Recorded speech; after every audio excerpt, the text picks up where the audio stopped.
What's up guys, thanks for clicking on the video. In this one I'm going to be going over how I process my drums and how I record my drums.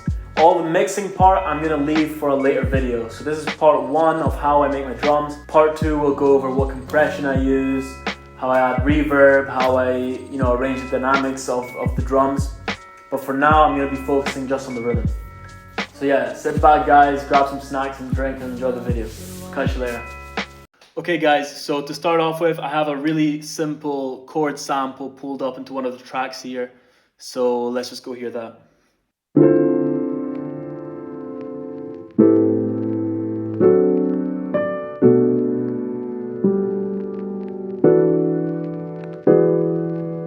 So as I said, I'm not going to go too much into sample selection on this video. But in my drum track, I've just pulled up a real quick, kick, a snare, and a hi-hat. So I know that this is going to be a bit controversial to the usual lo-fi way of doing drums, but I actually record my drums unquantized and then I quantize. Okay, I might get a bit of hate for saying that I do that, but that's just how I do it and it just works for me. If you do it differently, if you record it unquantized and leave it unquantized, or if you record quantized, that's totally fine. Always remember that the person listening to your music, they're not going to care whether you recorded it unquantized or quantized. All that matters is that the music is good, it's a dope beat, and people vibe with it, right? So nobody cares about how you make your music, just do you, do what works for you. I'm just going to go in now and record a quick drum loop.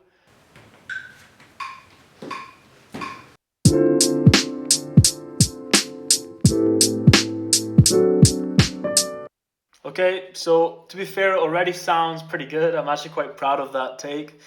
But yeah, I'm still going to quantize it and then adjust everything. So here I go and press quantize.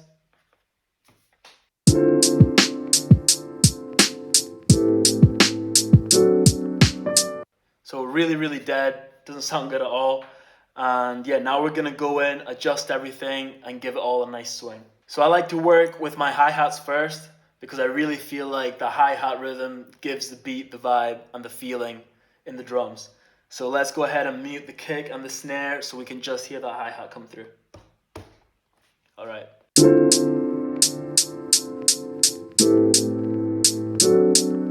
Those missing hats to me actually sound pretty good, but I'm gonna go ahead and put them in.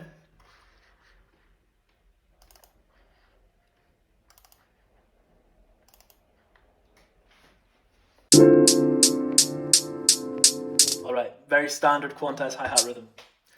So the first thing I do is adjust the velocity of my hats. I want the hats on beats 1 and 3 to be quite loud and the hats on beats 2 and 4 to be quite quiet, right?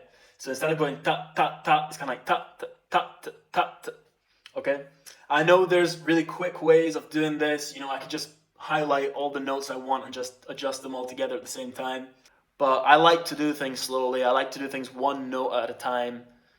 And that's just my process. Again, everybody's got their own way of doing things. So I'm going to go ahead and adjust these velocities, right? Beat 1, we're going to go around 100.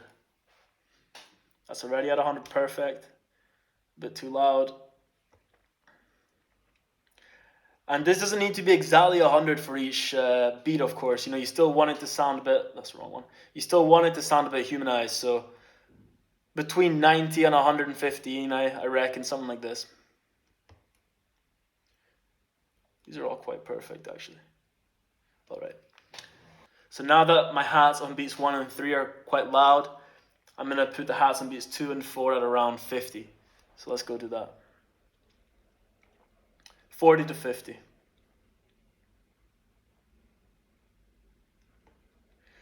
And guys, already adjusting the velocity on the hi-hats, you're going to get quite a lot of swing out of things without even touching the rhythmic feel of it.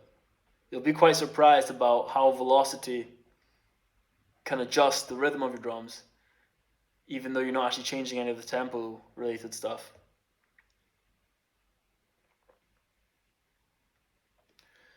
All right, so let's listen to that now.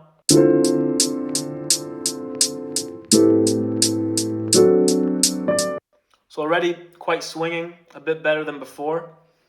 But now what I want to do is put the hats on beats 2 and 4 slightly later. So instead of going ta ta ta ta ta ta ta ta ta ta, So let's go and do that right now. I'm going to go for around 10-12% approximately. So nudge that over, just 10%. So when I'm saying these values, like the velocity 100, then the velocity 40, then these nudging values, I just know from experience that these numbers sound pretty good, but it's just a template, like later I might adjust these and it might be completely different after I bring the kick and snare back in. But just to start off with. So now it sounds like this.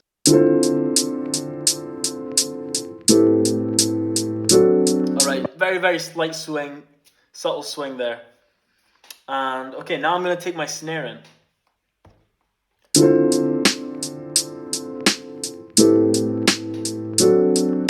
Really simple snare there on beat 3, completely quantized. To me personally, that already sounds quite good, I'm not going to lie. But I definitely want the snare to be a bit early. So I'm going to take all of these, and I'm going to put them right back to minus 24. On the push 2, that's the maximum amount you can push them back. So let's hear that.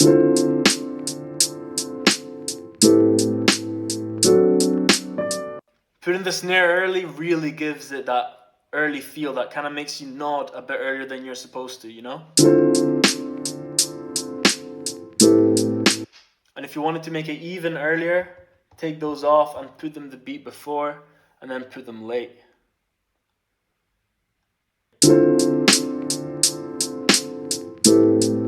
Alright, I mean that's pretty early. I might just put it ever so slightly later. Cool. Okay, so that sounds pretty good to me. The velocity on these snares, yeah, about 100 for all of them because I just put them in. But, around 100, I'll just change them a bit on each snare just so they're slightly different. Not too much though, or else you kind of lose a swing. And also I'm going to adjust the position very slightly on each one. Okay, so now that I have my hi-hats swinging slightly and my snare early, I get this issue where the snare hits much earlier than the hi-hat on beat 3. So just try and notice the hi-hat on beat 3 coming after the snare. Say cut it, cut it, cut it. Okay, so it's pretty cool sound, I'm not gonna lie. Sometimes I leave it like that. But in this case, just for the sake of the video, I'm going to take the hi-hats back. And I don't want them to be as far back as the snare, or else I feel like it loses some of the swing that it already has. I'm just going to take it a bit further back. Just slightly.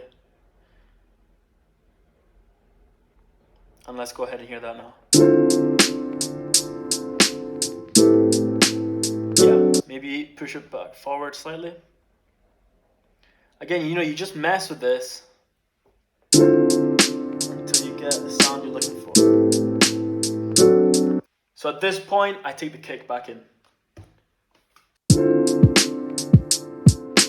That quantized kick just sounds so bad. Alright.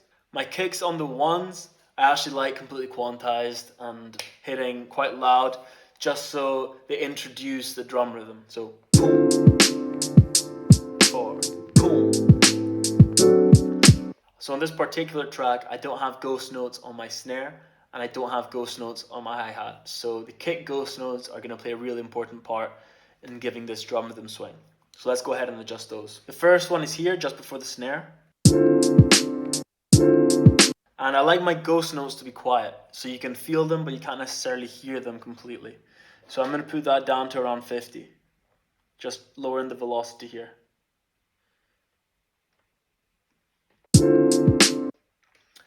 And quantized, I feel like this is a bit too far back from the snare, so I'm going to nudge this one forward and put it quite close to that snare.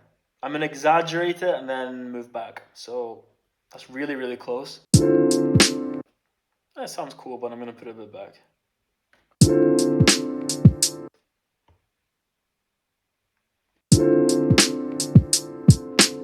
Right, that's nice,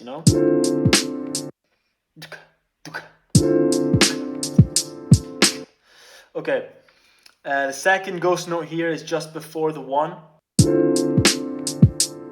So before the next 1, let's say, I left out the 1 and just leave the ghost note. And that's something very typical in Boombap. It gives it this sort of sound where you expect to hear the kick, but then it kind of leaves it out. So leaves a blank there, and that gives a lot of swing. But I'm definitely going to turn this ghost note down. It's at 100 right now. I'm going to put it to around 50. Yeah, and I'm going to put that forward as well.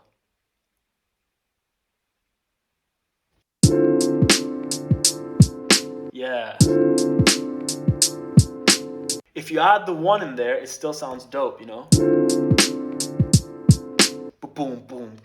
That's also a very, very common drum pattern. I'm actually going to go into the hats, and these hats are really overpowering. I personally like really quiet hats, so I'm just going to go put that gain right down. Way, way down.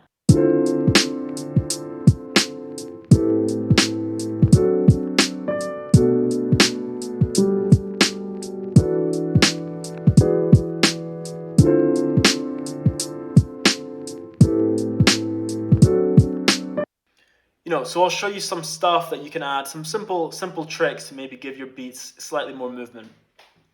So on the hats, right now I've got straight 8s playing.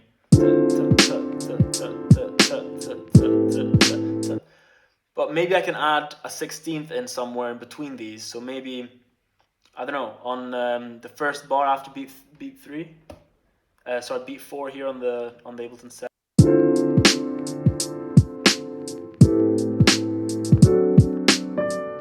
You know, so that's pretty cool, something cool you can do. So something else I would tend to do is go ahead and open a hi-hat here somewhere. So I'm just gonna go into device, click this D sharp here, and I'm just gonna pick and open a hi-hat real quick. I'm honestly just gonna pick the first one I find. I'm not gonna spend too much time here looking for a good one. Yeah, that's fine.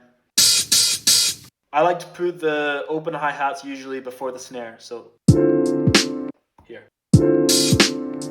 Go put the gain down there.